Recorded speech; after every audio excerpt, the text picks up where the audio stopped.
بسم اللہ الرحمن الرحیم۔ السلام علیکم، سب کو سلام پیش کرتا ہوں۔ اللہ سب پر اپنی رحمتوں کی بارش برسائے، آمین۔ یہ بھی ویڈیو میری 14 اگست کے حوالے سے ہی ابھی میں اس کو کر رہا ہوں۔ تو اس میں جو مین ہمارے وطن اور ملک کے لیے جو بہتری ہے، جو میں سوچتا ہوں اور میرا خیال ہے اور لوگ بھی بہت سوچتے ہوں گے، لیکن ہوتا یہ ہے کہ ہماری جو ایک نسل ہے، جو ہم لوگ بوڑھے ہو چکے ہیں اور وہ نسل آلموسٹ ختم ہونے جا رہی ہے، یا اس کو اس طرح کہہ رہے ہیں کہ فصل تیار ہو چکی ہے اور اس فصل کو کٹ جانا ہی ہے، کٹنا ہی ہے اس فصل کو آخر میں۔ تو ہوتا یہ ہے کہ یہ جو نئی نسل آ رہی ہے، جو نئی فصل آ رہی ہے، اس کے بارے میں ہمیں بہت سوچنا چاہیے، بہت غور و فکر کرنا چاہیے۔ ہر بندے کو گھر کے لیول سے لے کے، ماں باپ سے لے کے اور اداروں سے لے کے، ملکی لیول سے لے کے، حکمران لیول سے لے کے، ہر پاکستانی ذمہ دار افراد کو، معاشرے میں سب کو سوچنا ہے کہ ہم اپنی نئی نسل کے بارے میں کیا سوچ رہے ہیں، ان کے لیے کیا کر رہے ہیں ہم نئی نسل کے لیے۔ تو یہ اسی وقت قومیں اور ملک اور معاشرہ اسی وقت بنتا ہے، دنیا میں اسی وقت ترقی کرتا ہے کہ جب آپ کی نئی نسل ہر لحاظ سے، صحت کے لحاظ سے، تعلیم کے لحاظ سے، سوچوں کے لحاظ سے، جسمانی لحاظ سے، سب لحاظ سے وہ اپنے آپ میں بہتر ہوں، تو وہی ملک ترقی کرے گا اور وہی معاشرہ جو ہے وہ دنیا میں نام پیدا کرے گا۔ اب آپ دیکھ لیں کہ نئی فصل کے ساتھ ہم کر کیا رہے ہیں، اس پہ ذرا تھوڑا سا آپ غور فرمائیں میرے ساتھ۔ امید ہے کہ آپ اس کو میں سمجھا پاؤں گا اور آپ شاید سمجھ پائیں۔ سب سے پہلے جب بچہ ہمارا اس ملک میں پیدا ہوتا ہے، اس کی پیدائش پہ غریب آدمیوں کے پاس اتنی رقم ہی نہیں، جو اکثریت میں ہے، ان کے پاس اتنی رقم ہی نہیں کہ اس کی پیدائش کے اخراجات برداشت کر سکیں۔ اس پہ بھی ہماری حکومت کو سوچنا چاہیے۔ یہ پہلا ہماری حکومت پہ فرض عائد ہے کہ نئی نسل کے آنے پہ سہولیت مہیا کی جائے۔ دوسرے نمبر پہ جب وہ بچہ سب سے پہلی خوراک لیتا ہے وہ دودھ ہے، سب سے پہلے اس کی ڈرنک، خوراک جو بھی کہہ لیں، اس کے جسم کے لیے، اس کی طاقت کے لیے دودھ ہے۔ میں آپ سے ہی سوال کرتا ہوں کہ کیا ہمارے اس معاشرے میں، ہمارے اس پاکستان میں، ہمارے پیارے وطن میں کیا دودھ خالص ملتا ہے؟ پہلے جو دودھ کو ہم ناخالص کہتے تھے نا، اس میں کہتے جی یہ پانی ملاتے ہیں اور ریکویسٹ کرتے تھے۔ مجھے بھی یاد ہے جب میرا بچپن تھا یا جوانی تھی تو ہمارے بڑے جو ہے نا، وہ ریکویسٹ کرتے تھے کہ مہربانی کر کے پانی کم ڈالیں، پانی نہ ڈالیں۔ اب کیا ہو گیا؟ اب معاملہ ہی الٹ ہو گیا۔ اب ہم خود کہتے ہیں کہ یار تیری مہربانی، اس میں جتنا مرضی پانی ڈال لے، جو مرضی پانی ڈال لے، لیکن کیمیکل نہ ڈالنا، وہ زہر ہے، وہ انسانوں کے لیے زہر ہے، بچوں کے لیے تو خاص طور پہ وہ زہر قاتل ہے۔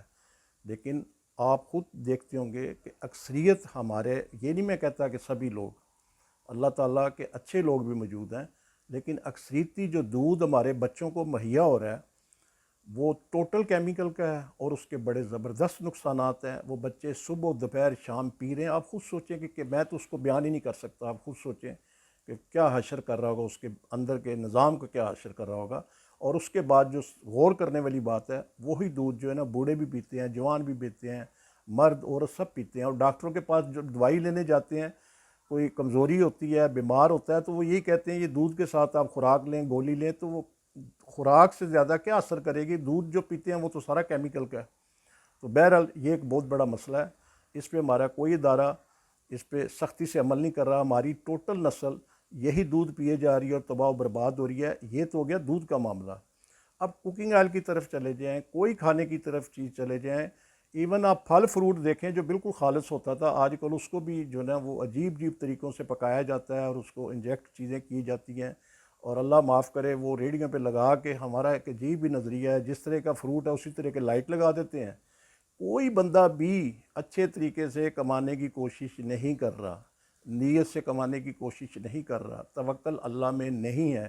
ہر بندہ اسی طرف گامزن ہے کہ مجھے پیسہ رات کو آنا چاہیے، چاہے دوسرا گھر، دوسرا بندہ، دوسرا معاشرہ تباہ و برباد ہو جائے۔ اس دن پہ ہمیں عہد کرنا ہے، اس دن پہ ہمیں عہد کرنا ہے کہ ہم ان چیزوں سے اپنی آنے والی نسل کو بچا لیں اور ان کو اچھی طرح پروان چڑھا لیں، ان کی تعلیم پہ، ان کے جسمانی مسائل پہ، ان کی صحت پہ غور و فکر کریں۔ اسی نئی نسل نے اس ملک کو بنانا اور بچانا اور ترقی کے راستے گامزن کرنا ہے۔ یہ تو میں نے دودھ اور دوسری چیزوں کی بات بولی۔ اب بچہ تھوڑا سا بھاگنے دوڑنے والا ہوتا ہے، وہ گھر سے 100 روپیہ لیتا ہے، کوئی 50 روپے لیتا ہے، کوئی 10 روپے لیتا ہے، وہ جاتا ہے پرچون کی دکان پہ۔ اس طرف کوئی بندہ غور ہی نہیں کر رہا۔ ان دکانوں پہ بچوں کے لیے ٹوٹل زہر مل رہا ہے، اس میں رنگ برنگے رنگ استعمال کیے جاتے ہیں جو کیمیکلز ہیں اور صحت کے لیے انتہائی مضر ہیں، اور میڈیکلی لحاظ سے ٹوٹل وہ بین ہونے چاہیے۔ وہ ڈفرینٹ چیزیں جو ہے نا وہ بچہ کھاتا ہے، اور ایک بار نہیں کھاتا، وہ صبح سے لے کے شام تک ایسی چیزیں کھا رہا ہے، اور ایک دن نہیں کھاتا، ہفتوں کھا رہا ہے، مہینے کھا رہا ہے، سالوں کھا رہا ہے۔ آپ خود بتائیں کہ اس کے اندر کیا اس کا حشر ہوتا ہوگا، اور کس طرح کی ہم بچوں کو خوراک دے رہے ہیں، کس طرح کی ہم بچوں کو پروان چڑھا رہے ہیں۔ ان چیزوں پہ بھی غور کرنے والا ہے، اور یہ عام مسئلہ نہیں، یہ بڑا اہم مسئلہ ہے۔ ہم ٹوٹل اپنی نئی فصل کو بھی تباہ و برباد کر رہے ہیں اور ڈیمیج کر رہے ہیں۔ خدا را نئی فصل تو اچھی سے اچھی لینے کی کوشش کریں، انہی پہ امیدیں ہیں۔ جو پرانی فصل ہے اس نے تو کٹ جانا ہے، وہ تو اس کا تو اب وجود ہی نہ سمجھیں آپ۔ تو نئی نسل کے لیے غور و فکر کریں، ہمیں ہر ایک کو غور و فکر کرنا چاہیے، ماں باپ سے لے کے، گھر سے لے کے، اداروں سے لے کے، حکمرانوں سے لے کے، سب کو غور کرنا چاہیے کہ سب کے بچے برابر ہیں۔ صرف چھوٹی سی مثال دیتا ہوں، یہ جو دودھ کیمیکل کا دیتے ہیں، کیا یہ اپنے بچوں کو بھی یہ دودھ پلاتے ہیں؟ یہ جو دکانوں پہ اس طرح کی چیزیں بیچتے ہیں جو زہریلے رنگوں سے بری ہیں، کیا یہ اپنے بچوں کو بھی کھلاتے ہیں؟ یہ جو ہمارے ادارے ان لوگوں کو پکڑنے پر لگائے ہوئے ہیں، چیک کرنے پر لگائے ہوئے ہیں، کیا ان کے اپنے بچے نہیں ہیں؟ تو مہربانی کر کے اس معاملے میں سوچیں۔ یہ 14 اگست کے حوالے سے ایک میرا پیغام ہے، اور مہربانی فرما کر اس پر آپ غور و فکر کریں، اور اس پہ ضرور اپنے سراؤنڈنگ میں نظر رکھیں، اور اس کا کوئی حل سوچیں، اور اس سب سے میری ریکویسٹ ہے کہ اس کا حل نکالیں، سوچیں نہیں، اس کا حل نکالیں۔ بہت شکریہ، خدا حافظ۔